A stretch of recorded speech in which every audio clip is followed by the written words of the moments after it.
Эрдэмтэн зохиолч Жамингийн гал Буурал аавын асуулт тууж 2 дугаар бүлэг Өндөр ахын найз шүлхий луя. Цаг тун муудаж байна шүү. Та одоо удахгүй юу ч олдохоо болно.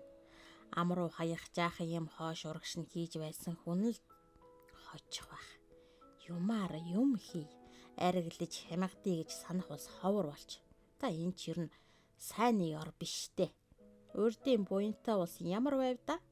Та мэдэн дээ. Бүх төр жалбуу гэдэг чинь бараг л одоо 10,000 хонтой айл байв шүү дээ.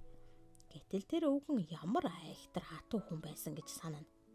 Хурганыхаа арсыг годолж хятад 8 нарт өгөөд тайрч хоцорсон годнуудаа хүүхдүүдээрээ илдүүлж айхан зүлгээд дээл хийдэг байсан. Та хавар бол ер зуданд өгсөн малын зовлог хүртэл хуурч иддэг байсан юм. Тэрч байтугай уурган зангираад үхчихсэн хурганы хотоодноос бөөгнөрсөн уураг авч иддэг хүн байлаа. Та яасан мөлжих гэж яана. Хутгаар зороод л долоогоод л байна. Ээдэ мөн далай шиг буянтай хүн байж үлээ. Намарт чинь одоо бүтэн сар илүү эсхий хийчихнэ. Борцуул тэнд цуглаад л үүр дөнгөж цайхаас эхлээд шүн болтол ажиллана. Тэдэнд айраг цагаа өрөн бислэгхэн өгнө. Тэгэхдээ яг хэмжээтэй шүү. За харин эсхий дуусахаар хідэн хонь гаргаж цадтал нь хооллоод нэг сайн эсхий өгч мордуулна да. Одоо санахад тэр их мал хөрөнгө зөвхөн жаагийн л буян байж. Тэр ч одоо өөд болсоо. Хүүхнүүд нэг баахан юмнууд хүн амьтантай нээлж тал тийш нь тасцаар байгаад юу ч хөө болгосон юм. Одоо тэдний хамгийн бага гизэгтний энэ хойшоон цагаан оломт гिचгэлүүдэ байдаг. Амьд байгаа бол лавл 70 шахсан чагуулс байх учиртай. Надаас 5 юм уу 6 дуу шиг санагдана. Ийхүү ярьж суугаа шүлхий луя. Жинхэнэ нэр нь хэн гэж байсныг би огт мэдээгүй юм. Гэдэг өвгөн мөн л өндөр ах шиг ганц бие бөгөөд үргэлж нэг бууц сахин гав ганцаараа амьдрна. Хэдэн мал байх боловч айлд тавьж хариулгана. Чухам юу идэж яаж шүү амьдрдгийг бид огт мэддэггүй байлаа. Юмны хөгжлийн үр шим гэдгийг ойлгохгүй. Харанхуй явцуу сэтгэлгээндээ хүлэгдсээр насан эцэлсэн зовлонт хүн байжтэй гэж хожим нь ухаарсан юм. Нэг орой өндөр ах аавд хэлхэн. Доод муу шүлгаатай золгож ирдгийн билүү дээ. Тун юугүй өнгөрөх болж байгаа байх шүү. Харин ч их сүрхий биетэй хүн юм. Толуя хөгшинч хэрэг алгадаа зайлвал. Юм байлаач идэж эдэлж чадахгүй хэрэгтэй хэрэггүй уу хурааж түүнийгээ сагсаар байж өөхөх учиртай юм байх та. Та одоо яана гэх юм. Эзэний тийм авиртай хүн. Багтаа хүрээнд сууж байхдаа нэг айхтар харамч яхар ламын шав байсан гэлцдэг. Тэр ёстой сүнсгүй харамч байсан юм гинүлээ. Тэгээд л ихэн хээр алаг бол унган шир алаг гэдгийг үлгэр болж байхгүй юу? Танаас бас хэд байх билүү энэ доод хөгшин чинь? Тийм ээ, 3 ах юм. Сайхан насалж байгаа хүн шүү. Гэтэ энэхөө орчимдоо л олдохгүй нас гэсэн үг. Дордож билээ дээ зайлвал. Энэ өглөөс итерхгүй байлгүй. Сүүлийн жил бүр тунаажлахаагүй болчих шиг санагдах юм. За. Би шүн орой гэлдэрч очиод ганц шүнч болсон ангар гунгар гэж хонсон болоод ирээ дээ. Буян болох үз. Айлын бараанд буусан бол өөрт нь хичнээн амар байх үлээ. Хөтлөхөр улмал хүний мөрөөс болмоорсон. Гэтэл улмал жожигроод байдаг да. Гэж. Энэ яриа манахаас жаахан доор хідэн хушуу тойроод байдаг хачин шовгор хар гэртэй шүл луя гэдэг өвгний тухай болж байна гэж би лавтай гадарлав. Харамч яхир тэгээд бас амар Европсын санагдах тул би тэднийг очдоггүй байлаа. Өндөр ахаар бамбай хийгээд очвол тун сонь санагдах тул аавын аяыг харс хийж байгаад танаас нэг юм гуй. Та уурлахгүй биз гэлээ. Аав учиргүй чанга нээж намайг гайхан харснаа. За та юу гойх нь вэ? Гэр орон төхөөрүүлмээр байна уу? Гээд дог тохоо болгон инээлээ. Би баахан ичингүрч нүур халуун оргиж байсан боловч аавын ая зүг харс хийж байгаад дууган намсхан ширдэгний ширээсийг хумсаараа маажлан байж их нухацтай гэмгүү царайлсаар ингэж хэллээ. Би өндөр ахын морийг харж өгөнгөө хойд айл том төвчидэх үү гэвэл аав. Малаас зүхтайх нь хар тарих гэсэн боловч дууны янзаар нэг их татгалзахгүй байгааг би мэдлээ. Аз болоход өндөр ах ярианд оролцож энэ муу хүүхэд явбол явж л байг. Тэртээ тэргүй хийх ажил байх юм биш гэлээ. Ойлгохтой гутал байхгүй яанда хөл нүцгэн л явхаас та гэж би санав. За чи очиод тархихгүйтэд байв да. Данхайсан золиг гэж аав хэлв. Би учиргүй их баярлаж гэлээ гэсээр доороод ивцв. Гаднаас ээж аргал хормойлон орж ирснээ намайг харж юу болсныг мэдээд очдог айл нь лууя. Очих зочны чи мөн таарчтэй хэмээн дооглов. Яадгийм надад чихэр өгнө гэж хэлвэл нээрэн тэр чинь хүнд юм өгдөггүй мөртөө үүний дайхан дээр нэг мөнгөн төгрөг бүр хатаад юун ч мэдэгдэхэ байжсан гавжийн дугуйтай өгч билээ. Үүнд л нэг гараа гаргасан юм да гэд инээлээ.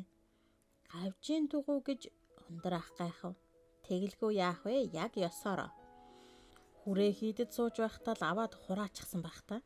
Түүнээс хойш лавлага 30-40 жил өнгөрөөдөө гэж аав хэллээ. Тэгнэ. Мөн ч хаачин хүн шүү тэхөөр хий гэж өндөр ах шогшрон толгой сэгсрэв. Миний тэр боовыг ах эцэн үү гэж би ээжээс асуулаа. Авдранд байгаа. Чи идэх нөө гэж ээж намайг даапалан инээснэ. Энэ хүүхдүүд болсон хойно мэрээд дууссан баха да. Хай гэдэл бид загнаж байсан. Хүүхдүүд идэн гисгэж байсан. Би түүнээс идлүүл яалаа.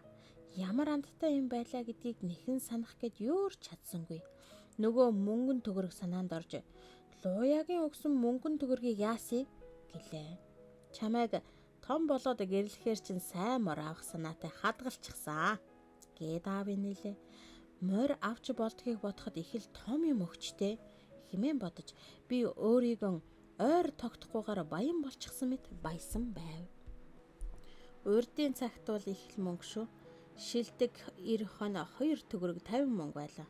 Одоо ч нэг төгрөг гэдэг чинь юутай ч адил юм бэ?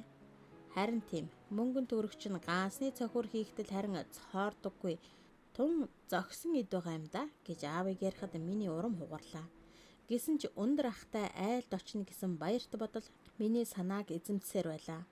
Оройн хойно ирэх үеэр өндөр ах номхон хэргүү гэмээллүүлж аваад намайг дагуулan гол уруудлаа. Би эхлээд сэтгэл хөдлсөндөө төрүүлж баахан гүйгээд өндөр ахыг хүлээв. Тэр номхон хэрийг хөтлөөд яарамгүй алхаж байлаа. Хачин улаан, хөх ногоон судалтай хойдуул, тэнд ургасан хар цагаан шавгнууд, сарлагнаас өөр хэрийн ямар гарч орж болмооргүй хит зайвар зам, том булчулуун дундуур хөөс хайлан харглах голын ус, хэсэгхэн ногоон ширэг, замд тааралдах хулган зурм, ер нь юм бүхэн надад хөгжилтэй, сайхан сэтгэл төрүүлэх аж. Өндөр ах надтай яваадаа сэтгэл хангалуун байгаа бололтой. Миний асууж ирсэн бүхэнд хариулт өгсөөр энэ тэрийг цуцалтгүй тайлбарласаар дээгүр харан алхах бөгөөд хээр гүүгээ мордохыг огт яарахгүй аж. Номхон хээр хаяа нэг төрөглаад замын хажуугийн ерхэг хягнаас хацлан явна. Бид цөөн ямаан бургас ургасан хавслыг өнгөрөөд жаахан амарлаа. Өндөр ах хөөргөн гарган тамхилангаан завсар хоорондуур нь их засаг бун орж ирсэн хадад өндрөөд харсаар чулуу сандайлан сууж байлаа. Би бул чулуунууд дээгүр үсчин тоглож номхон хээр чулууны завсраар ургасан сахлаг ногоог шижгэнтэл хазлан идэхээгээд хазаарын зузай чулуунуудтай харшин хөгжилтэй дуугарна. Хачин хөөрхөн улаан хөх алагтарсан бяцхан шувуунууд хаднаас хадад амжин бууж сулхан бөгөөд сонсголонтой таатай жиргэж лууягаа надад юу өгөх бол тэдний гэртээ ямар шоу айл байдаг бол гэгчлэн би бодож байлаа. Би чулуун дээрээс дэвхрэн буунгаан өндөр ах хөөе гавжийн дугуй их том уу гэж асуулаа. Гавжийн дугуй гэж тэр лавлаж асууснаа гараа цагирглан харуулж эдээ хэрийн л боов доо. Та одоо тийм боов хийхгүй л дээ. Урд хүрээ хийд ламнар хийдэг байсан юм. Тийм том боов хийдэг мөн сайхан цаг байжээ. Тэг яагаад тэр хүрээ хийд ламнар нь байхгүй болчихсон юм бол? Манайх шиг айл цагаан сараар тийм том боов хийвэл яах вэ гэгчлэн би бодлоо. Зөвхөн ламнар л гавжийн дугуй хийж чаддаг байсан юм уу? Тэр чинь цагаан сарын ул бовноос ч сайхан амттай үсттэй хэмээн намайг шалгаахад өндөр ах хөөргөний дайлангаан бүсэндээ хавчуулан босонгоон инээд алдаж тийм ээ. Лам нарын л хоол байхгүй юу да хүү минь. Шар тостой зөөлөн ер нь л сайхан хийн л дээ. За явж үзье дээ хүү минь. Гээд тэр хээргүүг чулууны ёроол даваачаад амьсгаатан байж арай чамаа бололтой мордлоо.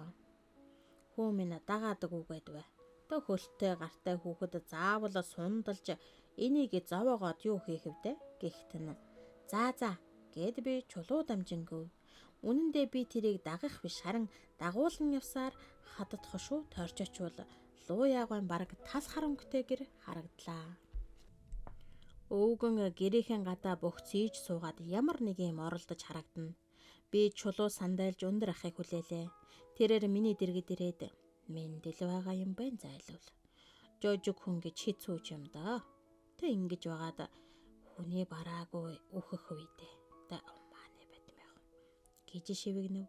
Биднийг дэрэгдэн хурж очиход өвгөн өтгөн хөмсгтэй хөнхөрнүүдэн анивчин байж ширтэн харах нь газрын хаанаас юугээ ч гараад ирвэ гэсэн мэт байхаж.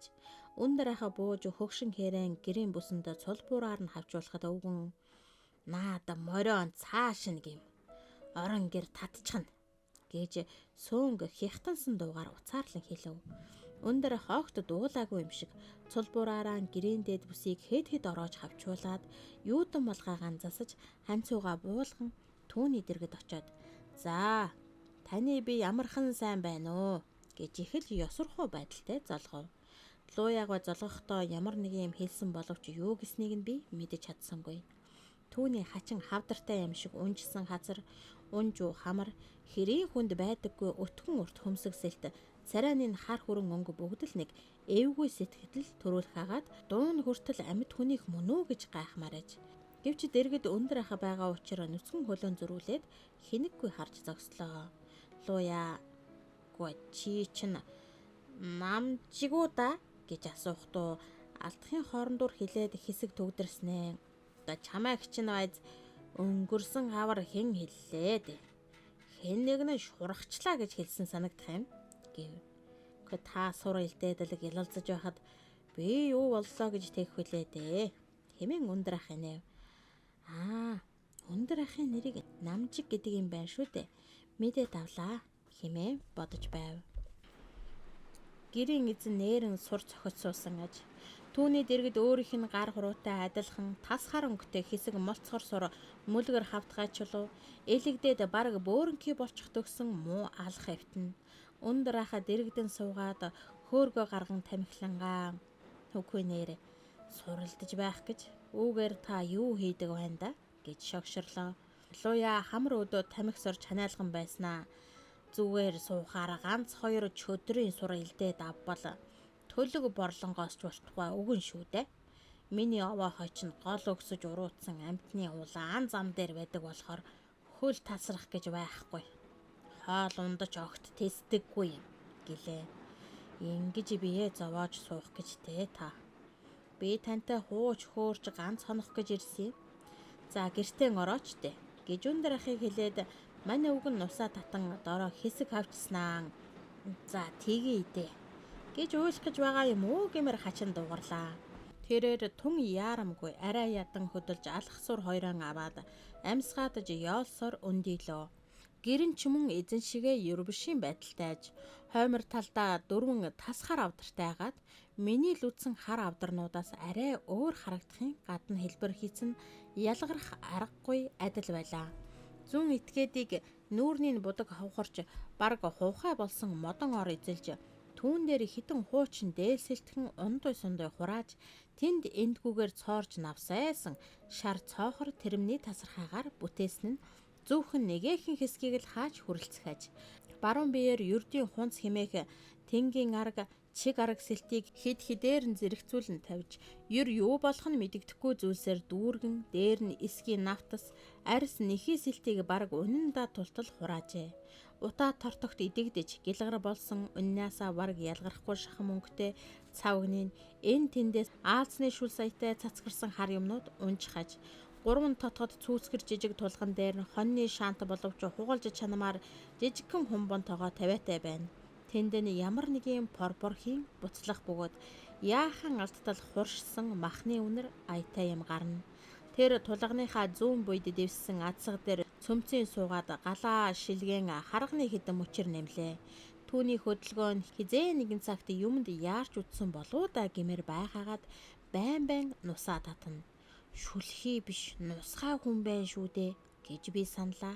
Тэр тавиур доороос цуурхайгийн таглаж зэсээр хатсан гуйлан шинганы толгой гарган үлээгээд тулганыхаа дээхэн тавилаа.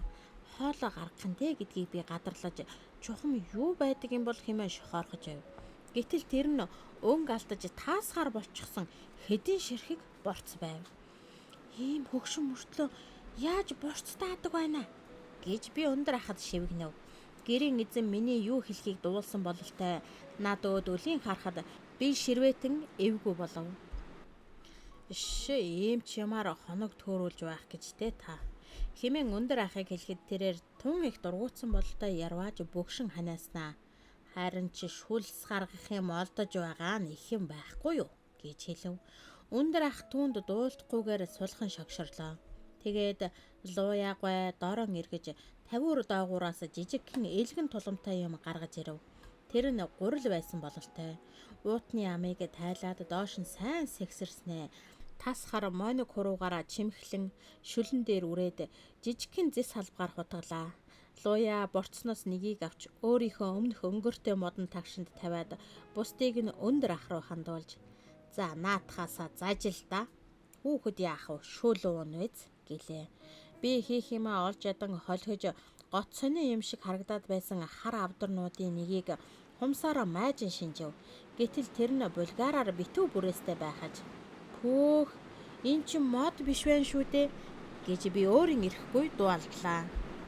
Өндөр ах эргэж хараад "Тийм ээ хөө минь. Булгаар бүрээстэй авдарнууд байхгүй юу? Хуучин цагийн эд байна да зайлуул" гэлээ. Луя хумс хуруунууд нь өтчихсэн юм шиг "Энэ хүүхдүүдөө авдрын нүүр сараашаад хайчихлаа" гэж гэв. Хүүхэд биднийг томчвол заавал зэмлэж байх ёстой гэж сандаг байсан болоод онц юм бодсонгүй. Өндөр ахын дэргэд ирж суув. Өндөр ах өөрийн шүвээтэл элэгдсэн улаан иш тутгаараа нэг хэрчим борц аваад "Маа хишиг" гэж надад өглөө. Түүнийг зажилж үзвээс ерөн л махны амт гарсангүй. Харин хит хуршсан. Тос нь аманд завааран хэл хорсуулав. Гэрийн эзнийг харвал тэрээр борцноос маш жижигхэн хэрчэж аваад шүдгүү амандаа хүлхэн түнхэлцтэл худлаа зажлахаж шүлэн болоход өвгөн орны ширдэг доороос хэлхээтэй олон түлхүүр авч авдарныхаа нэгийг онгойлхон баатантай юмнууд гаргаад "Энд чинь юу байгаа билээ дээ" гэсэн шиг удаан бодож эргэлзэж эхлэв. Баатангууд дотор нь юу байгаа бол хэмээн би тааж ядан байв. Гэтэл тэр нэгийг нь ч задалсангүй. Авдрынхаа ёроолоос 2 үндсэн цогц гаргаж ирлээ. Тэр нь миний л мэдих айлуудад тэр болгон үзэгддэггүй шавшар өнгөтэй цоошин цогцнууд байлаа. Үүний өнг үзэмжийг харахад тийм царай муутай айлд гэхэд үнэмшхийн аргагүй санагдж байв. Энэ гоё аяганд шүл хийж өгсөн явдал намайг тунч их баярлууллаа. Үнэн дээр шүл нь ямар ч амтгүй тэрч байтугай бөөлж сутхан муухай байсан боловч би аягны гоёд болоод түүнийг удаан шимж уулаа. Үнэрлэж үзвэл түүнээс маажингийн ч юм уу удаан дарж хураасан эд агуурсны ч юм уу нэг танил биш үнэр гарахаж. Өндөр ах хэд ойцсноо надад аяхтайгаа өглөө. Би одоо уухгүй гэд толгой сэгсрэв. Цаадаж хүн залхич нь. Хэмээн гэрийн эзэн олзуурхангуу дугарлаа. Ийм юм өчгөд цадаж гэж байх ч гэжтэй. Хэмээн би дотроо түүнийг харааж сув.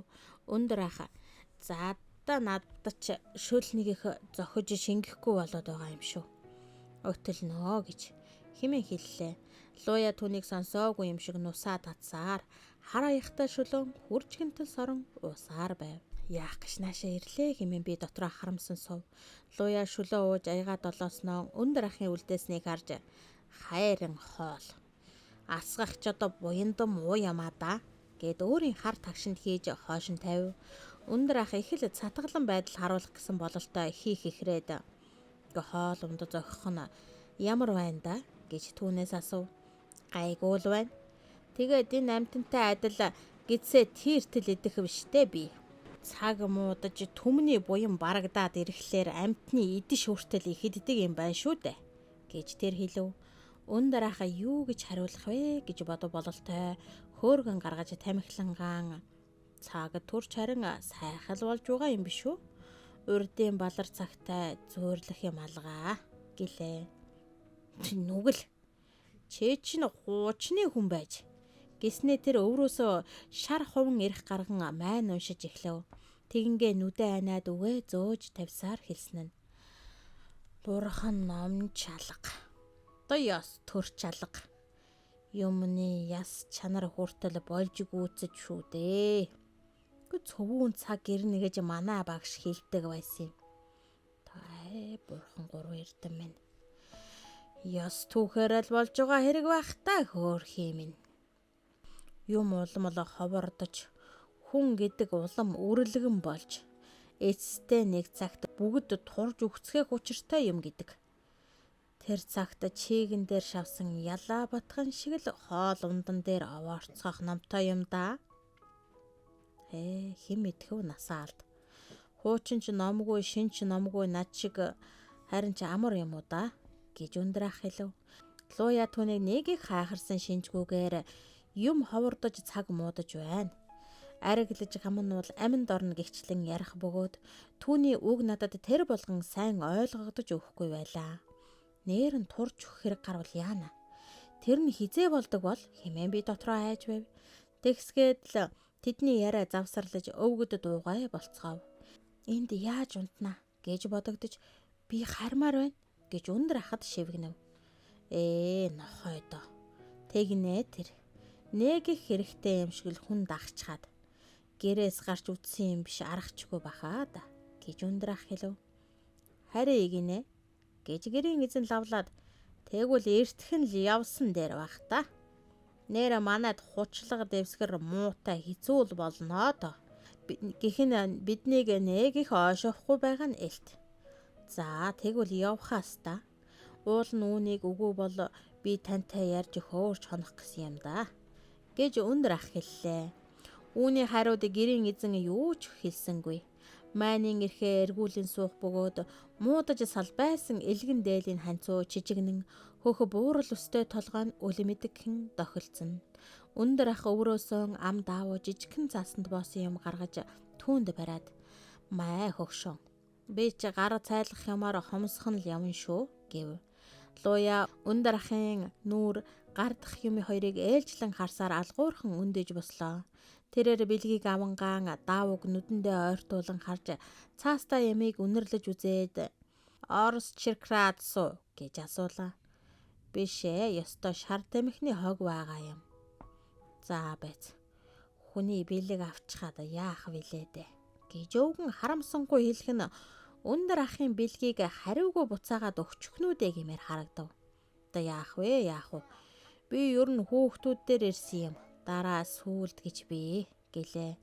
Луя түрүүчийн авдрыг дахин онгойлгож гараа шургуулan баахан тэмтэрч байснаа улаан шар хүүдээтэй юм гаргаж ирлээ. Тэр дотор хатуу зүйлс хавиралдан дуугарна. Би чухам юу гарч ирэхийг тесэн ядан хүлээж байв. Гэтэл мань хүн тэрнээс санаан дурамгүй сони юм гаргаж ирлээ. Түүний хатангар гар дээр атганд багтмаар маш жижигхэн цагаан лонх байхан тэр. Би түүнийг ухсхийн шүүрч аваад сонирхон үзв. Ийм хөөрхөн ид бас байдгаа гэж бодоод та үүнийг надад бүр өгч байгаа юм уу гэвэл аав харин битгий хагалчхаарай гэж өвгөн хэлв. Энэ мөчөд нөгөөх муухай өвгөн маань бараг л их сайн хүн болчихсон мэт надад санагдаж байв. Өндөр ах бид хоёр хээр гүндэн сундлаад тэндээс хөдлөхөд бүрий болж эхэлж байв. Би хошуу тойрохын өмнө эргэн харвал гэрийнхэн үдэнд зогсоо өгний мануухай шиг навсгар дүрс муухан ялгаран харагдаж байв. Хээргүй амсгаадан бул чулуунд бүдцээр гол өксөх бөгөөд би өндөр ахын ууцанд байдгааран наалдан нөгөө хөөрхөн вараан хайчихгүй тулд сугруугаа шахан тэмтэрч байв. Цухалхан хавцлын хад байц уламж сүртэй хүрэлгээр харагдаж түүний эн тент нөгөөх өвгний нэвсгэр дүрс тодрон гарч ирэх шиг болох нь аимшиг төрүүлнэ. Би нүдээ тас анивал хөгшин хээрийн туурайны чимээ хаданд цуурайтан янгирын хөлөөр чулуу нүүхэн сонсогдно. Хясаа шувтарч манай гэрийн доохон талд ирээд гол нилээд уужин болдгийн хэрд би нүдэ нээлээ. Манайхны гал гэрэл гэлэлзэн нохот хуцах сонстоод ирэхээр нь айх чимгүй мэт болов.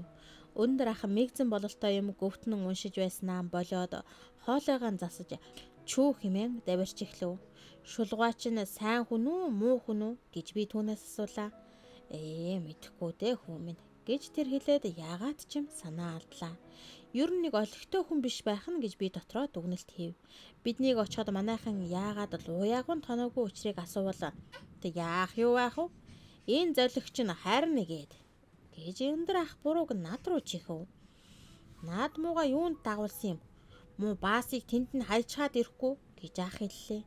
Би нөгөөх цагаан лонхоо гаргаж түүнд холоос харуулад буцааж өртлөв. Юу вэ? Ах нь үзээд үгүй хэмээн тэр надаас гуйхад би муучсныг хариуд үзүүлэхгүй байхаар шийдлээ.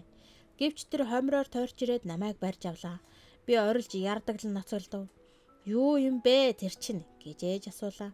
Өндөр ахаас лонх болохыг нь сонсоод алив аваад ир ээж ав хоёр нь үзье гэв.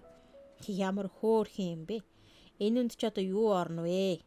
Ястал хүүхдийн тоглоом байна да гэгчлэнгээр ярьж тэд тойруулан үзээд ахад өгт нь би битгий үзүүл хэмээн харамлав. Миний хүү ахтаа үзүүлээ. Ямар үзэхлээр үнс болчихдаг эд биштэй гэж аав намайг аргатахад их сүрхий омгшиж. Баг чиний тэр муугаар чи яах юм гэж хэгжүү хэлсэн боловч тэсэлгүй авч үзлээ. Цаана нөөр байна уу гэж тэр надаас царайшлангуй асуулаа. Бүр нэг уут дүүрэн байна лээ гэж намайг хэлэхэд ээж хууд дүүрэнгийн шүү. Аар бол хурууд шиг юм болох нэ гээд инэв. Аав тосож аваад нээрэн чи магадгүй юм шүү. Хүний хар нүднээс бусдыг хураасан хүн л гэлцдэг юм гэхэд аахаа. Би маргааш хоны хариулахдаа тэднийд очиод ирье гэж говь. Тэгээрээ миний хүү чамд бол бүр гоё лон хөгөндөө гэж аав тохуу тайхан дуугарав. Тэгж байгаад хий гаргаж өгөх байх та. Шин мах цайны сүү алга. Мөн чих үүлийн үртэй толгой юм аа да гэж өндөр ах хэлвэл аав өдий төдий мал биш үү дээ. Лавл эр хон хэд 10 гаруй би. Ганц муу хар толгой юунаасаа харамлаж суудаг байна. Маргааш эр хонноос нэгийг нь алж авчиж өг гэж намсраад хэлий байц хэмээн аав ярьлаа. Маргааш оройн манайхны хойд салаанд байдаг намсраа гэдэг залуу манайд ирээд би нэг хон алж авчиад өгсөн чинь доод хөгшин уурлаад уйлаадаггүй бүр сүйд боллоо. Таныг л тэгж хэлсэн тэгвэл очиж ярихгүй юу гэж хэлээд л би ч бушуухан мордлоо. Халуун зун үхрийн чинээ эр хон алаад хайр юм гэдэл үглээд байна. Энэ яриаг аав өндөр ах хоёр сонсож хохин дээ. Үгүй ийм л бэрч шиг амтан гэгчлэн ярилцаж шогшорцгоо. Түүнээс хэд хоногийн дараа би тугал бируутай хөөцөлдөж яваад ирсэн чинь манайхан нэг л хачин жигжуг болчихсон байв. Ах намайг гадаа гаргаж байгаад шулгуй хүчгсэн байна гин. Тэгээд маргааш нутуглуулахаар аав энтер явах юм бах. Манай тарлан шаранд очиж хаях юм бах гэв. Бүр өгсөн юм уу гэж би түүнээс асуухлаар бүр биш өхөн гэж яадгийн тэнийг минь. Бүх тоглоомыг нь авах юм шүү. Хамаг имийг нь амтан ахтууд нь тараагаад өгчхөөс биш буян болно нэз гэж өндөр ах ярьж байсан даг гэлээ. Үнэхээр их тоглоом байгаа болов үгүй болов байвал мөн догоо хэмээн би олзуурхан бодолт болов. Тэгээ айлын хүүхдүүд дөөхгүй шүү гээд 2 хоноод байтал тэдний юмыг манай голынхан хувааж авсан бөгөөд түүний холын хамаатан нэг чавганц энд оллох үүрэг гүйцэтгсэн билээ. Хүн толгойтой бүгд л дээлийн өнгөтэй болж хөгшчүүл цөмөөрөн барих эрх олж авцгаасан байлаа. Манай аав тэндээс 50 жин ордог тайлуу хэмээх сүлжмэл сав хоёрыг авчирсан нь дүүрэн шар тостой байсан аж. Тэр амт өнөр юу ч үгүй болсон эд байсан учраас техникийн тосон төгч болно гэж үтсэн юм. Хүүхэд бид нар нэг үндсэн тагш ноогдов. Бас тэгээд тахилын гуйлан цогц хэдэн зуугаараа хонх дамар гихтэл янз янзаараа байсан нь тэр хавийн хүүхэд биднийг баяжуулж өгсөнсөн. Томчуудын ярихыг сонсвол хэдэн тулан борц нөгөөх миний сургийн дуулаад байсан гавжийн дугуй гихч боо өдий төдий хоньны хуршиж муудсан сүүл хүртэл хэдэн тулан байсан гэх ба тэр бүхнийг муу оронгийн хогшилтын цуг шатаасан гэлцэж байв. Үүнээс хойш харамч ихэр түүнийг шүл шиг гэж ярилцдаг болж билээ. Ах бид нар нэлээд олон жижиг цагаанваар бас бус юм олж аваад эхлээд сүрхий хямгадан байснаа уйдаад ирэхлээрээ хаглаад хайчихсан юмсан. Удалгүй тэднийхээс авсан юмс улс амьтанд гай болж гин гэсэн яриа тарж манайхан авсан бүх юмаа хадуулаар дарж салцгаасан ба голоор нэг тарчихсан зэс гуйлан цогцсэлтэл амар далд оруулж болохгүй юм болон үлдсэнсэн. Нэг өдөр би өндөр ахтай хонинж явж байгаад шүлгой таны найз байсан тийм ээ гэж асууж үлээ. Өндөр ах уулын ороо ширтэн хэсэг бодол болоод тэгэлгүй дээ хөө минь. Мааны байтмээ хум. Бурхан болчихсон амтныг тэгж нэр хочоор нь хэлдэггүй юм шүү дээ гэв. Би нэг өдөр ахтайгаан тасраад хоцорчихсон хонь буулгаж ирэх гэж яваад луйогоон байсан бууцны оролцоо очлоо. Хоёулаа тэнд очиж тоглоом хайх уу гэж ахыг санал гаргахад би баахан бэргэж нэр нь тэр чин чөтгөр болчихсон бол яана гэв. Ах намайг дооглон учиргүй инээж. Иш тэнийг минь чөтгөр боллоо ч гэсэн тэр буусан дээр байж байхгүй шүү дээ. Чөтгөр бол тусгай гүйдэлтэй газрууд хэрэгсүр хүн тавьдаг газраар л явдаг юм. Тэгээд өдөр бол гарч ирэхгүй гэв. Гэсэн ч би айсан хэвээр. Чөтгөр юунаас айдаг бол гэж асуув. Муу чөтгөрийг айлгаж зөхөх юу байсан юм? Буурлаав надад тарин зааж өгсөн. Түүнийг унссан байхад бууг чөтгөр халднаа л гэж шонгоо гэдэг байна. Тэгээд нэг хэсгийг нь байдгаараа чанга уншсан нөгөөхөд тарин гэгч нь бололтой аж. Бид хоёр талигаач өгний бууц байсан газраар нохоо идэл шиншин явсан боловч олигтой юм олж чадсангүй. Харин газраас нэг гадас цохож байсныг суулж аваад морь аргамчхад болох хэд байна хэмээн ах минь олзуурхав. Хоорондоо би ч бас олигтойхон юм олчих санаатай. Хөлөөрөө сул шороо хутгаж байтал нэг гялгардгүй юм гараад ирлээ. Тэр нь гамин толгойт гэдэг хуучин цагийн мөнгөн төгрөг байв. Ах миний төгрөг олсон тэр хэсгийн шороог гацаараа сийчин ухаж байснаа. Юу вэ? Нэг зүүлийн юм байх чинь гэлээ. Болио зүхтий гэж би гуйсан боловч тэрээр огт тоосонгүй. Малтсаар нэг жижигхэн туламтай юм гаргаад ямар хүнд юм бэ? Лав дүүрэн алт байгаа баха гэд бодлыг нь тайлав. Ах түн рүү гараа шургуулад миний олдгийн ижил мөнгөн төгрөг атга дүүрнийг гаргаж ирлээ. Мөн азтай яа. Нэг сайхан хазаар хийлгэж авнаа хөө. Олигтой дархан чи хэн байдаг вүлээ гэж түнд өдгөр ярина. Тэр дотроос хид хідэн том мөнгөн юм бүү, цаасан төгрөг, элдв өнгийн товч, авгай хүний толгоон хэрэглэл, бурхны мөнгөнгуй ямар нэг юмнаас ховхолж авсан байрын шүүр, оюу, номин шигтгээнүүд зэрэг зүсэн зүйлийн юм гарлаа. Бид хоёр хамтлан үзэж сонирхоод гэр рүү явахдаа ах олзоо үрч билээ. Энэ туламтайг өгвөл сайхан жороомор олдох болов. Даанч аав намайг 8 хийлэхгүй бахаад хэмээн ах ганцаараа ярьж байхыг ард нь явсан би сонслоо. Би эхлээд мөнгө олоогүй бол чи наадхаа олохгүй байсан шүү. Жороомор авбал чи ганцаараа унах юм уу гэж би гомдол гаргалаа. Ах намайг том болохоор ч унуулнаа гэж ураалгахын зөвшөөрлөө. Биднийг очиход ээж өндөр ах хоёр байлаа. Пөөх юугаа үүрээд ирэх нь энэ вэ гэж ээж сэжиглэнгүү дуулдлаа. Мөнгө гэж ах товчхон хэллээ. Бас зөндөө товч байгаа гэж би хашгирав. Ах туламтайг баруун хаяанд шар хийтэлж чулуудлаа. Чи надад юу вэ? Төмөр дуугарах чинь гэд өндөр ах явган сууж туламтайг задлав. Ээж тэр хоёр бидний үзээд ханчихсан тэдгээр 9 жорын юмыг сонирхонгоон хичнээн лан хүрхвэл байхгүй юм алга гэж хөөе. Хаанаас олов та нар гихчлэн ярьж бай. Бид хэрхэн олсон тухайгаа хэлтэл тэдний сүжиг баахан буураад ирв. Амьддаа идэж чадахгүй хүүхдээ сэтгэл нь хорогдоод газар шороонд хүртэл болж байдаг. Ёстой л хамаг шампан ярманд шингэж гүйтсэн байгаа үсттэй. Гай болох баха. Одоо яана үний чинь. Урьдчин ноход хий хуцаад л улаамах зүүдэнд ороод л нэг хачин байсан юм. Гаргаад баруун доогоор хийж ор. Тэгээд наад гар нүрээ сайн угаацгаа.